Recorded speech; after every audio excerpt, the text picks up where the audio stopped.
Hi friends, I'm Adira Kanindran, one of the trainees from Bliss Institute Sharjah. And today I'm here with some videos, so some tips I'm giving for you regarding OET. And before moving, explaining you something regarding our services. We have been here for the last 16 years and helping medical professionals, especially nurses, to attain a job in UAE as well as to fulfill their European dreams. So we are here giving some language trainers as well as nursing exam preparations. Finally, we will be giving placement for them.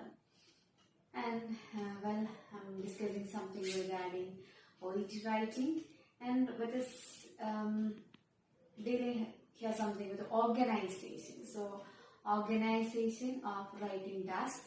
As we all know, based on the task, we are dividing this arrangement like chronological structure, thematic representation, and urgency of the letter.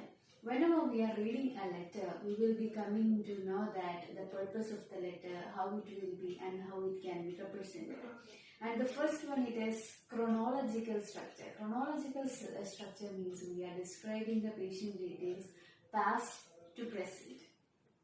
And once it is chronological, past to present, once if it is relevant when the past things have a connection with the now the problem which is facing by the patient now. For example, a patient who has a history of diabetes mellitus admitted in the hospital and received care, then he was discharged to home. Again, on the home visit, they are finding with some problems of worsened diabetes and any ulcer.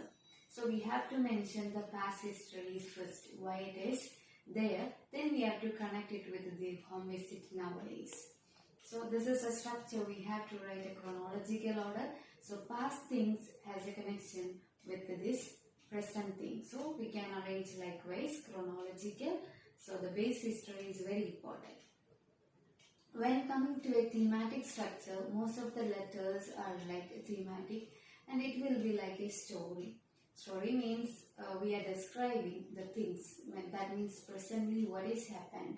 So that will be most important thing, and the present problem of the patient and some supporting structures will be describing the following things.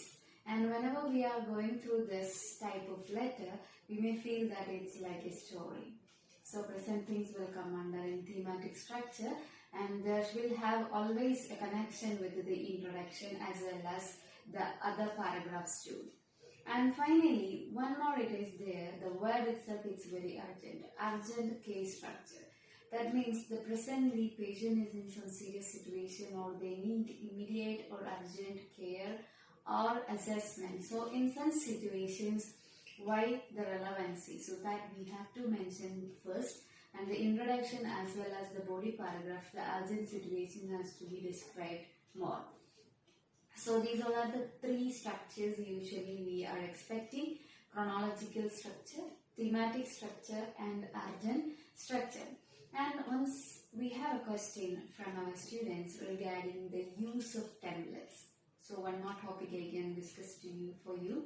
So template form. So sometimes and we can see that it's a language test, and always people may have some confusion over this languages and all. So there is a question that template form, is it good to write or not? Somebody saying that it's not good and somebody saying that it's good. But the thing is that it's a language test, so we can use such kind of template forms. And usually in some descriptions, sometimes or something we can write without template too. So OET is not recommending any compulsory template when we are starting or when we are going through or when we are ending a paragraph. Only they are recommending to use some polite formal languages too. So there is a query that if it is good to write, it would be beneficial or it would be appreciated, or such kind of templates can be used or not. Exactly, it can be, because it is a type of polite language, but according to the situation or the scenario, whenever we are writing this will be not good in sometimes. So based on the organization as well as the content of the letter, we can write such kind of template form. So we have to use it carefully, and it can be used sometimes. So it depends on the structure of the letters. So these are the few tips you can use in your writing, OET writing. I think some information will be helping you, and for the next videos you can wait, and for any queries you can contact us, Blessings to Sharjah, Audience Academy, Kottayam. And thank you for watching us.